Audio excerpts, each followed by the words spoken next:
Hello friends. दोस्तों, आज हम सेमेस्टर वन का एक ऐसा अहम सब्जेक्ट पढ़ रहे हैं। अगर इसके बारे में आपको इन्फॉर्मेशन होती है तो आप अपना आपको एक वकील समझना शुरू कर देते हैं, क्योंकि ये इन्फॉर्मेशंस आम लोगों के पास होती नहीं है। और बहुत सारे, मैं आपको बताऊं कि जो फाइनल ईयर के बच्चे हैं उनको भी नहीं पता होता। ये एक टेक्निकल सब्जेक्ट है कोर्ट्स के बारे में और उनकी जुरिस्डिक्शंस के बारे में। कोर्ट्स क्या होती है और उनकी जुरिस्डिक्शंस का क्या होती है। ये बहुत ही टेक्निकल, बहुत ही अहम और बहुत ही उन लोगों के लिए अहम जो पढ़ने वाले बच्चे हैं। ये मैं आपको बता दूं, जो चाहते हैं कि वो अच्छे वकील बने। जो नहीं चाहते उनको जरूरत ही नहीं होती, उनको तो सिर्फ अपनी टोकरी पकड़ के जो है अपने वकील को देना, खुद को कुछ काम नहीं करने आता। जो लिखने पढ़ने वाला, केस बनाने वाला, उनकी मैं बात भी नहीं करता। मैं सिर्फ उन बच्चों की बात कर रहा हूँ जो चाहते हैं अपनी इज्जत कमाना, जो चाहते हैं अपनी एक अच्छा प्रोफेशन है जो उनको अच्छी तरह एंजॉय करना। उनके लिए ये बहुत ही इंपॉर्टेंट है। तो हम चलते हैं अपनी स्लाइड पे। उससे चलने से पहले आप दोस्तों, सबसे मेरी रिक्वेस्ट होगी बच्चों से भी कि आप मेरे इस चैनल को सब्सक्राइब कीजिए और अपने दोस्तों के साथ शेयर कीजिए, मेरी वीडियोस को लाइक करें। थोड़ी बहुत इंकरेजमेंट होती है तो हम और वीडियो बनाते हैं, आप थोड़ा बहुत और हम थोड़ा बहुत सीख लेते हैं। सीखने का अमल ये जारी रहे। चलते हैं अपनी वीडियो पे। देखिए, ये वीडियो फाइल अब हमारे पास आ गई है। अब इसको हम समझने की कोशिश करें। देखें, सबसे पहले तो मैंने आपसे अर्ज की कि ये है जो hierarchy of the courts. Hierarchy क्या होती है कि सबसे ऊपर कौन है, उससे नीचे कौन है, उससे नीचे कौन है, उससे नीचे कौन है। हर डिपार्टमेंट का भी एक हिरार्की चार्ट होता है कि उसका बॉस कौन है, उसके नीचे कौन है, उसके नीचे कौन है। तो ये हिरार्की समझना बहुत ही इम्पोर्टेंट है। अगर किसी को ये नहीं पता कि हमारी कोर्ट्स की हिरार्की क्या है और उनकी जुरिस्डिक्शन क्या है, तो यकीन मानिए वो वकील नहीं हो सकता। आप बेशक बहुत सारे ऐसे वकील होंगे, जाकर आप पूछिए, उनको भी बहुत सारों को, ऐसा नहीं है कि 100% को नहीं आता होगा। बहुत अच्छे अच्छे वकील भी हैं, लेकिन बहुत सारों को ये नहीं भी आता। ठीक है ना। तो चलिए इसको समझने की कोशिश करते हैं। देखिए, सबसे पहले सुप्रीम कोर्ट हुआ करती थी किसी दौर में, सुप्रीम कोर्ट ऑफ पाकिस्तान। लेकिन अब ये सुप्रीम कोर्ट है, अब इनके पास ये सुप्रीम कोर्ट ऑफ पाकिस्तान वाला भी तकरीबन खत्म हो चुका है। अब फेडरल कॉन्स्टिट्यूशनल कोर्ट जो है वो जब से 27वीं अमेंडमेंट आई है उसके बाद ये सुपीरियर कोर्ट है। सबसे सुप्रीम कोर्ट अब ये है, नाम चाहे किसी का कुछ भी हो। सुपीरियर कोर्ट अब सबसे ऊपर जो है वो फेडरल कॉन्स्टिट्यूशनल कोर्ट है। आप उनकी जुरिस्डिक्शन और काम देखेंगे, वहां भी आपको पता चल जाएगा। अब सुप्रीम कोर्ट उसके नीचे काम करे, नाम उसका कुछ भी हो। उसके बाद हमारे पास ये फेडरल शरिया कोर्ट है, ये जो हमारे इस्लामिक कोर्ट वो भी कोर्ट है। और उसके बाद हाई कोर्ट्स हैं। हाई कोर्ट्स में के बाद हमारे पास डिस्ट्रिक्ट्स और सेशन कोर्ट्स हैं। सिविल जज, magistrate, family courts, special courts and tribunal. ये है कोर्टों का एक, आप समझिएगा कि डायग्राम, कि हमारे पास ये हिरार्की है। अब इनकी जब आप जुरिस्डिक्शन समझेंगे कि किसका क्या काम है, क्या काम कौन करता है, तो आपको समझ में आ जाएगी कि ये केस कहाँ जाएगा। ठीक है ना। एक वकील को समझ में आएगी ना कि ये केस कहाँ लड़ना है, तो उसको भी समझना बहुत ही जरूरी है। आइए इसको समझते हैं। देखिए, सबसे पहले फेडरल कॉन्स्टिट्यूशनल कोर्ट 27 अमेंडमेंट जब आई 2025 में, उसके बाद क्या हुआ, इनका क्या ऑब्जेक्टिव था। मैंने अपनी 27वीं अमेंडमेंट की जो पूरी वीडियो बनाई, आप जाकर देखें, उसका बैकग्राउंड भी आप जाकर देखें, इसका क्या मकसद था। उसमें जो है ये जो अमेंडमेंट आई है उसके बाद ये कॉन्स्टिट्यूशनल बेंच से कोर्ट बन गई है। ठीक है ना। अब इसमें क्या है कि created to separate constitutional litigation from the ordinary civil criminal litigation and ensure the speedy disposal of constitutional cases. जितने भी कॉन्स्टिट्यूशनल मसाइल हैं, लेकिन मैं समझता हूँ ये कॉन्स्टिट्यूशनल मसाइल से ऊपर की बात है। सारे केसेस अब तकरीबन जो सुप्रीम कोर्ट में थे अब कॉन्स्टिट्यूशनल कोर्ट के पास चले गए हैं, कॉन्स्टिट्यूशनल कोर्ट के नाम पे। इसके आगे आप समझेंगे स्पेशलाइज्ड कॉन्स्टिट्यूशनल कोर्ट। अब ये एक स्पेशलाइज्ड कॉन्स्टिट्यूशनल कोर्ट है, हालांकि जजेस तो वही है, वहां से निकाल के वहां रख दिए, लेकिन नाम ये दे दिया है। जुरिस्डिक्शन इनकी क्या है कि enforcement of the fundamental rights. पहले सुप्रीम कोर्ट के पास थे, अब कॉन्स्टिट्यूशनली भी उनके पास चले गए। कॉन्स्टिट्यूशनल पेटिशन, ये ठीक है, अगर कॉन्स्टिट्यूशनल पेटिशन होता तो फिर ठीक है, लेकिन इन्फोर्समेंट ऑफ फंडामेंटल राइट्स वो भी उनके पास। वैलिडिटी ऑफ लॉ, वो भी उनके पास चले गए। Conflict between federation and province, ये बहुत इंपॉर्टेंट है। ये भले आप उनके पास जाइए, क्योंकि उस पे जो सबसे अहम चीज है कि वहाँ पे सारे सूबों की एक रिप्रेजेंटेशन वहाँ पे मिलेगी ना। तो अगर सूबों के मसाइल होंगे तो वहाँ उन्हीं सूबों के जिनके साथ मसाइल है लोग बैठे होंगे तो मसला हल नहीं होगा। तो एक्सक्यूज मी, तो वहाँ पे जो कन्फ्लिक्ट हो गया सूबे में और फेडरेशन में, तो वहाँ पे वो मसले हल हो सकते हैं। इंटरप्रिटेशन ऑफ द कॉन्स्टिट्यूशन, अब ये पहले सुप्रीम कोर्ट के पास था, अब इनके पास था। और पब्लिक इंटरेस्ट लिटिगेशन, ये भी अब चला गया आपके जो है वो ये फेडरल कॉन्स्टिट्यूशनल कोर्ट के। अब इनके पास पावर क्या है, जुडिशियल रिव्यू भी कर सकते हैं, एक्ट्स ऑफ पार्लियामेंट के जो जुडिशियल रिव्यू है वो कर सकते हैं, प्रोविंशियल लॉ के कर सकते हैं, एग्जीक्यूटिव एक्शंस के, सबके ये जुडिशियल रिव्यू कर सकते हैं। अब इनकी जो इसके अलावा appeals from the high court constitutional bench, ये बेंचेस सिर्फ सुप्रीम कोर्ट तक महदूद नहीं, मतलब इस्लामाबाद तक नहीं है, ये आपकी सूबे में भी है। तो जब सूबों में है उनकी जब अपील आएगी वो भी यही सुनेंगे। अब इसका जो बताया गया है, जो इम्पोर्टेंस जो हम समझते हैं होनी भी चाहिए, लेकिन ये थोड़ा सा पॉलिटिकल मामला है तो हम उस पर ज्यादा बात नहीं करेंगे। लेकिन इसका ऑब्जेक्टिव जो ये है कि reduce the burden of the supreme court. Supreme court पे बहुत सारे केस हैं, ये हजारों में है, ठीक है ना, हजारों में केस उस पे है, इसलिए उसको उनके केस स्पीडी जस्टिस के लिए एक ये प्रेटेक्स्ट है। फास्टर कॉन्स्टिट्यूशनल जस्टिस, कॉन्स्टिट्यूशनल के मसाइल जो है वो लटक जाते हैं सालों के साल, हुकूमतों के हुकूमत, उसको कम करने के लिए। प्रोटेक्ट डेमोक्रेसी एंड फेडरलिज्म, देखिए कितने अच्छे अच्छे अल्फाज हैं कि प्रोटेक्ट डेमोक्रेसी, जितनी हमारे पास अभी डेमोक्रेसी चल रही है, क्या प्रोटेक्शन है पता ही है ना आपको, किस तरह डेमोक्रेसी चल रही है जहां पे आपके पास सिर्फ 9 मिनट्स में दोनों असेंबली से कानून पास हो जाए। प्रोटेक्ट डेमोक्रेसी ये क्या कर रही है। एंड फेडरलिज्म, कौन सी फेडरलिज्म है इस मुल्क में, बलूचिस्तान की कितनी से है, केपी के कितनी से है इस्लामाबाद में, and for that matter Sindh की क्या से है, कोई से नहीं है, लेकिन फेडरेशंस के प्रोटेक्शंस के लिए बात की गई है।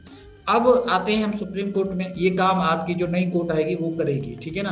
करेगी क्या, ये अलग सवाल है, इस पे बात हो सकती है, एज ए लॉयर आप बात कर सकते हैं, डिस्कस कर सकते हैं अपने जो टीचर्स हैं और उनसे भी आप सवाल कर सकते हैं कि कौन सी फेडरेशन किस तरह की प्रोटेक्शन, कौन सी डेमोक्रेसी की प्रोटेक्शन, ये बहुत बड़े बड़े सवाल है। और मैं आपको एक बात बता दूं, जो स्पेशली जो वकला हजरात हैं, जो वकील बनना चाहते हैं, मेरे स्टूडेंट्स भी, कि स्टूडेंट की निशानी क्या है। अच्छे स्टूडेंट की जो सबसे पहली और खुसूसी निशानी ये है, जब उसमें ये कैपेसिटी और ये खिड़की खुल जाए कि वो सवाल पूछना शुरू करे। अगर कोई सवाल नहीं पूछता वो अच्छा वकील नहीं बन सकता। सबसे अच्छी आदत ये होनी चाहिए कि वो सवाल करे, जो बात उसको समझ में नहीं आती उसके बारे में सवाल करे। वकीलों के पास कोई लिमिटेशन नहीं है, वो पॉलिटिकल सवाल कर सकता है, रिलीजियस सवाल कर सकता है, ऐसा नहीं है उनके पास कोई पाबंदी कि आप ये सवाल नहीं कर सकते, ये सवाल नहीं कर सकते, यहाँ पे आपको थोड़ा सा नहीं, you have to ask and discuss each and everything because this is law, ठीक है ना। हम तो अकेडमिकली डिस्कस करें, हमारा तो कोई ये तो मसला नहीं है कि ये मेरा पर्सनल इशू है या आपका किसी और का पर्सनल इशू है, हम तो सीख रहे हैं। तो आप सबसे पहले तो ये अपने में क्वालिटी पैदा करें कि you must ask the question. जो भी आपके सामने आए, कोई भी टीचर आए, उससे पहले सवाल करें, अपने 2-3 सवाल बनाए, एक सवाल जरूर करें, तो आप समझे कि आप एक अच्छे स्टूडेंट हैं। आगे चलते हैं। अब जो काम सुप्रीम कोर्ट के थे वो फेडरल कोर्ट को दे दिए गए। अब आ गई आपके पास ये सुप्रीम कोर्ट। अब ये आपको बताता है कि ये पहले हाईएस्ट कोर्ट हुआ करते थे, it's no more highest court. अब हाईएस्ट कोर्ट जो है, जो अपेक्स कोर्ट जिसको कहा जाता है, वो है ये फेडरल कॉन्स्टिट्यूशनल कोर्ट, ये अब उनके नीचे आ गई है, ठीक है। लेकिन ये क्या करेगी, डिस्प्यूट बिटवीन गवर्नमेंट्स को, जो उनके इश्यूज होंगे वो सुनेगी। और उसके अलावा appeals from high court, high courts जो हमारी हैं बहुत सारी पूरे सारे सूबों में, उनकी हाई कोर्ट्स में वो जाकर सुनेगी। और types of cases, final appeal, death penalty, supreme court की बात हो रही है, फाइनल अपील सुनेगी, डेथ पेनल्टी सुनेगी, और death of penalty confirmation, major constitutional appeal सुनेगी, ठीक है ना, सूबों की। और नेशनल इंपॉर्टेंट मैटर्स भी सुनेगी। इसके अलावा आपके पास देखें इसमें जो मेजर कॉन्स्टिट्यूशनल अपील है, ये मेरा ख्याल है ये नहीं सुनेगी, तो इसको हम काट देते हैं। कॉन्स्टिट्यूशनल मैटर तो अब सारे के सारे चले जाएंगे आपके कॉन्स्टिट्यूशंस में, बाकी जितने मैटर्स हैं वो सुन सकती है। उसके बाद ये है फेडरल शरीयत कोर्ट। अब क्योंकि हमारे पास ये जितने भी ये जो आइन है वो सारा का सारा इस्लामी है, ला ऐसा बन ही नहीं सकता। वो 203 और 203J ये हमें बताते हैं। इसमें क्या कि इंश्योर लाज आर इस्लामिक, ला कोई भी आप ऐसा नहीं बना सकते, शराब को आप इजाजत नहीं दे सकते कि आप पिए, ठीक है ना, इस्लामिक ला होना चाहिए। क्या है जुरिस्डिक्शन इसकी? एग्जामाइन द रिपग्नेंसी टू इस्लाम, कोई ऐसा कानून जो रिपग्नेंट टू इस्लाम होगा, मतलब है कि इस्लाम के खिलाफ होगा, वो कानून कोई भी इदारा नहीं बना सकता, कोई भी आपकी जो इस पार्लियामेंट नहीं बना सकता। इस्लामिक क्रिमिनल केसेस, जो इस्लामिक क्रिमिनल टाइप के जो केसेस होंगे, कोई इस्लामिक अप्लाई करता है, इस्लामिक रूल से उसको देखा जाए तो वो सुनेगा।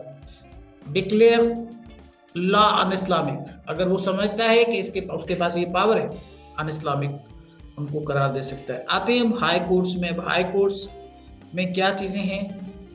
हाई कोर्ट्स आर्टिकल 192 और 203 हमें बताते हैं कि ये देखें, ये सारी हमारी जो सिंध के कैपिटल है उनके नाम लिखे हुए हैं, वैसे इनकी ब्रांचेस बाकी शहरों में भी है। अगर ये जरूरी नहीं है कि सिंध में हाई कोर्ट है, लेकिन उस सिंध की हाई कोर्ट आपके पास उसकी ब्रांच सखर में भी होगी, हैदराबाद में भी होगी, तो बहुत सारी हाई कोर्ट्स हैं। लेकिन नाम ऐसे समझे कि ये सिंध की हाई कोर्ट्स हैं, ये पंजाब की हाई कोर्ट्स हैं, हर जगह हाई कोर्ट एक एक सूबे को मिली हुई, हर सूबे में हाई कोर्ट्स होती है।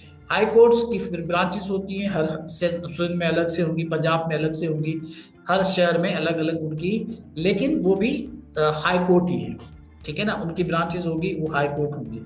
इनकी क्या जुरिस्डिक्शन है? इनकी रिट पिटिशंस, अपीलेट क्या है, सिविल एंड क्रिमिनल जो अपील्स आएंगी उसमें आएगी। Supervisory courts of lower court, जो नीचे कोर्ट्स होती है, डिस्ट्रिक्ट वगैरह कोर्ट और सेशन कोर्ट, उनको वो सुपरवाइज करेगी।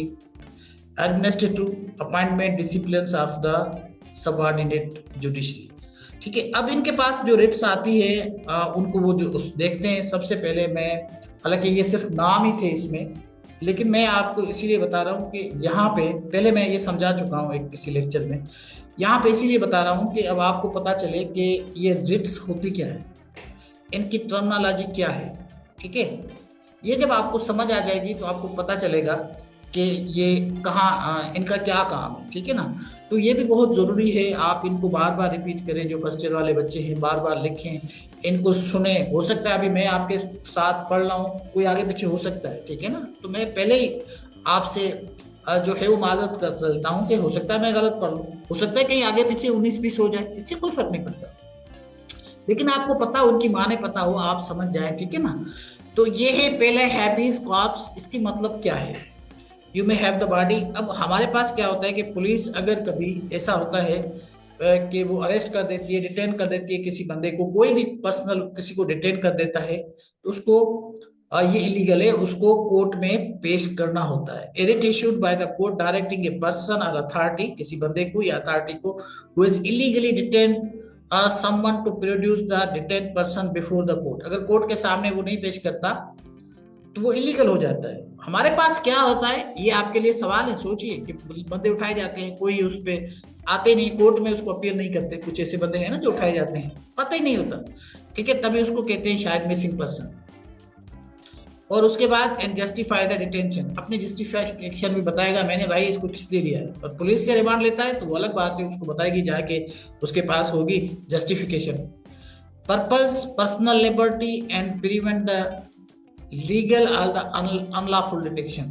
देखें डिटेंशन, कोई भी अनलॉफुल डिटेंशन अगर कोई करेगा तो ये पेटिशन आप उनके लिए दाखिल करेंगे और कोर्ट आपको जस्टिस देगी।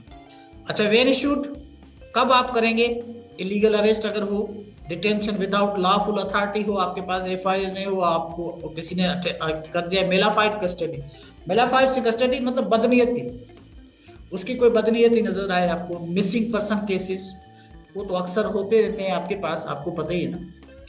तो अब आते हैं police arrest a person without FIR legal grounds कोई लीगल ग्राउंड नहीं, court orders production of that person, उनको कोर्ट जो है प्रोडक्शन ऑर्डर देती है।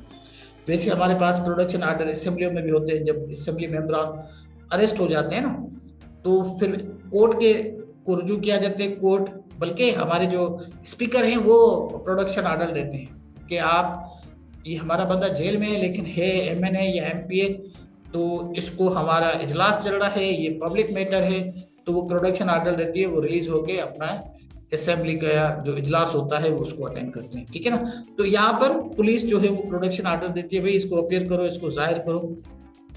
मैंडामस मीनिंग वी कमांड, इसका क्या मतलब है, writ issued by the court ordering public official, public body or the government authority to perform legally all the statutory duty which they have failed to refuse to perform। अब किसी officials के पास किसी public या भले कोई body हो, वो अगर काम कर रही है, अगर वो अपने लीगल ग्राउंड्स पे नहीं कर रही, अगर इलीगल काम कर रही है और रिफ्यूज कर रही है आपका काम करने के लिए, तो आप ये पेटिशन आप दाखिल करेंगे। अनलॉफुल काम कर रही है तब भी आप ये पेटिशन जो है वो आप इसको दायर कर सकते हैं, ठीक है ना, मैंडामस, ठीक है। तो ये आपको याद रखना है। पर्पस क्या है, टू एनफोर्स पब्लिक ड्यूटीज। जाहिर सी बात है, एक बंदे को सरकार तनख्वाह देती तो अपना काम भी तो करे, अगर नहीं करेगा तो उस पर आप ये दाखिल कर सकते हैं। When issued authority refuse to act, कोई अथॉरिटी काम नहीं करती। वैसे हमारे पास ऐसे होता है, आप किसी दफ्तर में चले जाएं, वो चाय पी रहे होते हैं, काम नहीं करते, लेकिन हमारे पास इस तरह के केस होते नहीं, ये होने चाहिए, ये केस होने चाहिए जो लोग काम नहीं करते, ठीक है ना। Failure to perform statutory obligation, अपने काम में जो है वो उसमें फेल जाए, काम ना करें, ठीक है। अनलॉफुल जो है इनएक्शन, उनमें कोई ऐसा काम हो जो लॉफुल नहीं हो, वो करते हो, तो आप ये इशू कर सकते हैं। When not issued against private person पे आप कुछ नहीं कर सकते, ठीक है ना। Against the president and the governor, अब इनके पास तो आपको पता ही है इम्यूनिटी आ गई है फॉर लाइफ टाइम, लेकिन जब तक वो ओहदे पे है तब तक तो आप नहीं कर सकते। और फॉर डिस्क्रेशनरी एक्ट भी ये नहीं है, ठीक है ना। डिस्क्रेशनरी एक्ट कोई भी नहीं है कि मैं मुझे ये करना है, मेरी अथॉरिटी है, तो वो नहीं कर सकते, कोर्ट खुद भी नहीं कर सकते अगर जब तक उनके पास आए कुछ। Government department refuse to issue a licence despite fulfilling the legal requirement, आप कर सकते हैं यहाँ पे, ठीक है ना। तो अगर गवर्नमेंट रिफ्यूज कर दे, हम नहीं करते, तो आप उस पर आप कर सकते हैं।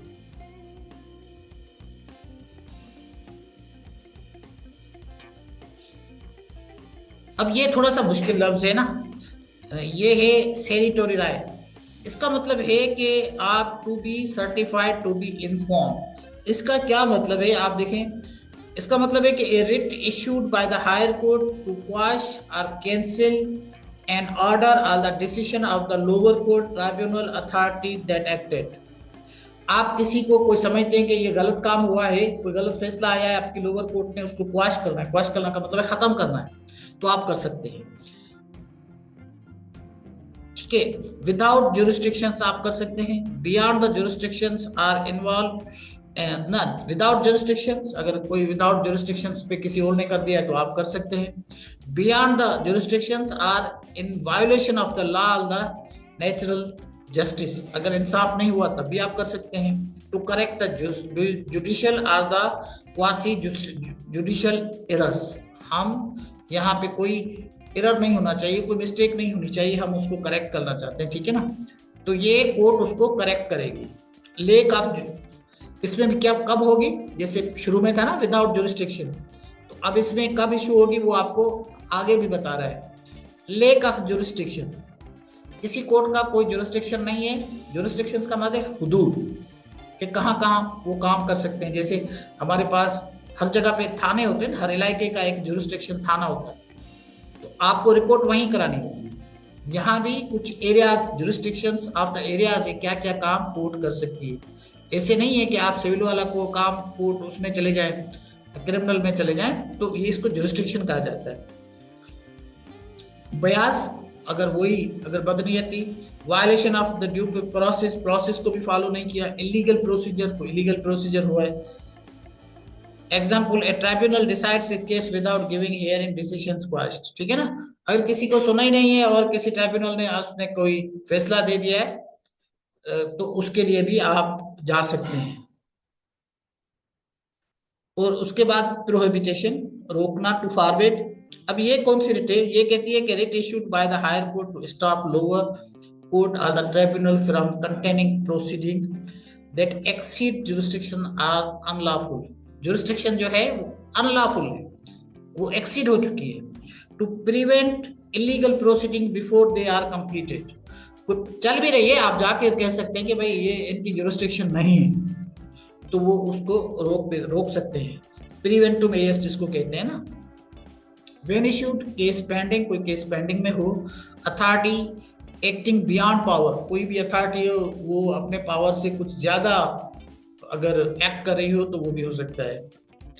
Example, a civil court start hearing a criminal matters. जैसे मैंने आपसे कहा कि कोई सिविल कोर्ट है वो क्रिमिनल मैटर सुनना शुरू कर दे, तो ये नहीं हो सकता, तो आप ये कर सकते हैं। High court stops proceeding, high court उनको ऑर्डर देगी भाई आप ये काम नहीं किसी में। क्यों वारंट हो, ये क्या है? बाय व्हाट अथॉरिटी, ठीक है ना। ये आप अगर मैंने बहुत सारी इस पे कॉन्स्टिट्यूशनल जो हमारे केसेस है वो किए हैं। तो ये जो क्यों वारंट है, ये एक अपील की थी उसने, हमारा जो स्पीकर था उसका कॉन्स्टिट्यूशनल असेंबली का, उसने कहा था कि ये किस अथॉरिटी पे काम कर रही है जो नई कैबिनेट आई है, जो गुलाम मोहम्मद लेकर आए हैं, ठीक है ना। मौलवी तमीज़ुद्दीन केस की बात कर रहा हूँ। तो ये बहुत ज़रूरी है, अगर आप इसको समझेंगे तो आप बहुत सारी चीज़ें समझ सकते हैं, ठीक है ना। Writ issued court requiring the person holding the public office to show by what legal authority, वो किस पे काम करता है, किस अथॉरिटी के तहत वो आया है, उसके पास कोई जस्टिफिकेशन होनी चाहिए। They are occupying that office, कोई पब्लिक ऑफिस है, पब्लिक ऑफिस से मुराद कोई सरकारी ऑफिस है। द टू प्रिवेंट इलीगल और unlawful occupation of the public office, ठीक है। When issued office is public and statutory appointments violates, कोई ऐसी अपॉइंटमेंट हो गई है जो किसी ने रूल को फॉलो नहीं किए। पर्सन नॉट क्वालिफाइड, वो क्वालिफाइड नहीं है, आपने एड एक दी, बंदा दूसरा रख दिया, हालांकि ये इट्स वेरी कॉमन यहाँ होता है। एग्जाम्पल यहाँ दी गई है कि person appointed as a vice chancellor without required qualification. आप किसी एरे गेरे नत्थु खेरे को वाइस चांसलर लगा दें और बंदा कुछ भी नहीं, हालांकि होता है यहाँ पे, इससे ऐसी कोई बात नहीं है, लेकिन कानून है हमारे पास, इम्प्लीमेंटेशन नहीं है, वो अलग बात है। यही मैं बच्चों को कहता हूँ, सवाल करें, इस तरह की खिड़की अपनी खोलें दिमाग की। क्रिटिकल थिंकिंग इसी को कहते हैं। When you start thinking and asking the questions, you should ask the question. This is very important, and I say rather it's necessary for a good students to ask and repeat the questions. जब आप questions करेंगे then you would have a confidence to talk with others. जब आप teacher से सवाल नहीं कर सकते, पूछ नहीं सकते और क्लास में खामोश रहते हैं, you're not a good students, you need to talk, ठीक है ना। तो उसके बाद हमारे पास ये, मैंने actually it was not part of this lecture, मैं ये नहीं बताना चाहता था, लेकिन रिट्स मैंने आपको इसीलिए बताई है कि हाई कोर्ट्स की जो रिट्स होती है ये आपके जहनों में होना चाहिए कि इनकी जो जुरिस्डिक्शन है, इनका जो काम है वो कहाँ कहाँ होता है। तो you should know at least the basic things, ठीक है ना। होप कि आपको बात समझ में आई होगी। हम तो आगे जो कोर्ट्स है उनको पढ़ रहे हैं। डिस्ट्रिक्ट और सेशन कोर्ट्स ये हर डिस्ट्रिक्ट में होती है।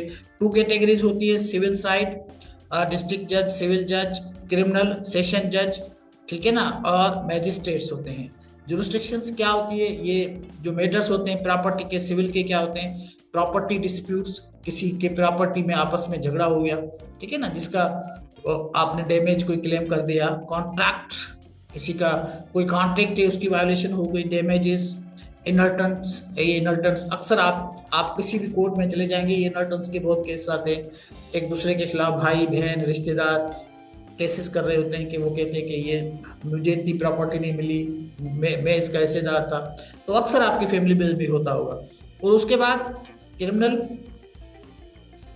कौन से हैं, murder, trial, bail, sentencing, FIR, trial, ये सारी क्रिमिनल्स में आती है, ठीक है ना। अच्छा, इसके बाद ये है स्पेशल कोर्ट, ट्राइब्यूनल। ये भी बहुत इंपॉर्टेंट है। इसको भी समझना चाहिए कि कोई बंदा कहता है कि मैं बैंकिंग कोर्ट से होके आया हूँ, तो आप ये बैंकिंग कोर्ट क्या है, तो आपको समझ में आना चाहिए ये स्पेशल कोर्ट है। एंटी टेररिज्म कोर्ट, ठीक है ना, एटीसी जो एंटी टेररिज्म कोर्ट है, जो टेररिज्म करते हैं उनके लिए एक स्पेशल कोर्ट्स बनाई गई है। बैंकिंग कोर्ट्स हैं, लेबर कोर्ट्स हैं, उनके लिए अलग कोर्ट्स हैं, कंज्यूमर कोर्ट्स है। भाई कोई किसी चीज आप कोई कंज्यूम करते हैं और वो अगर उसमें कोई प्रॉब्लम है, आप कंज्यूमर कोर्ट में जा सकते हैं, ठीक है ना। ये सारा कुछ मौजूद है। यहाँ पे कुछ नहीं होता, पता नहीं आपके पास देखे ना दूध में क्या क्या मिला होता है, कोई केस करता है? सारे पी रहे होते हैं, बच्चों को ही पिला रहे होते हैं, अल्लाह खैर सल्ला। लेकिन कोर्टें मौजूद है, अगर आप कोई जाए तो केस करे तो उसकी इन्वेस्टिगेशन हो सकती है। नेब हमारे पास जो नेशनल अकाउंटेबिलिटी ब्यूरो है, ठीक है ना, है तो सही ना, चाहे वो किस तरह काम करता है लेकिन है तो सही। और उसके बाद टैक्स ट्राइब्यूनल है, सर्विस ट्राइब्यूनल है, ठीक है, ऐसी बहुत सारी है। ये फैमिली कोर्ट्स हैं, जोविनल कोर्ट्स हैं। जोविनल कोर्ट से मुराद है कि आपके पास जो बच्चों की कोर्ट है वो अलग से मौजूद है, उनके इंसाफ के लिए आप जा सकते हैं। इसमें एक कोर्ट ट्राइब्यूनल्स में एक ट्राइब्यूनल इलेक्शन ट्राइब्यूनल भी आते हैं। तो इस तरह के जो स्पेशल कोर्ट्स और ट्राइब्यूनल्स आते हैं ये भी कोर्ट्स का हिस्सा है, ठीक है ना। यहाँ भी मैजिस्ट्रेट बैठते हैं, वकला बैठते, अपना जजेस बैठते हैं। तो ये आज का लेक्चर था, बहुत ही इंपॉर्टेंट। इसको आप बार बार पढ़ें, बार बार देखें, तो आपको समझ में आ जाएगा कि कौन सा केस कहाँ चलते हैं। अगर फर्स्ट ईयर में ये चीज समझ में आ गई, आप सोचो कि आपको वकालत का जो स्पेशली जो उनकी टेक्निक है ना वो समझ आ जाएगी कल आप जब केस बनाएंगे। और specially for those students who love to study, not for those students who want to become a just वो क्या कहते हैं Munshi, only for those students who have something in mind to become a competent lawyer, and he has to open a own firm और he has to fight his own cases, ठीक है ना, किसी और के लिए काम नहीं करेगा, मुंशी नहीं बनेगा। उनके लिए ये है लेक्चर, अगर वो ये पढ़ेंगे तो उनको बात ये समझ में आएगी। Thank you.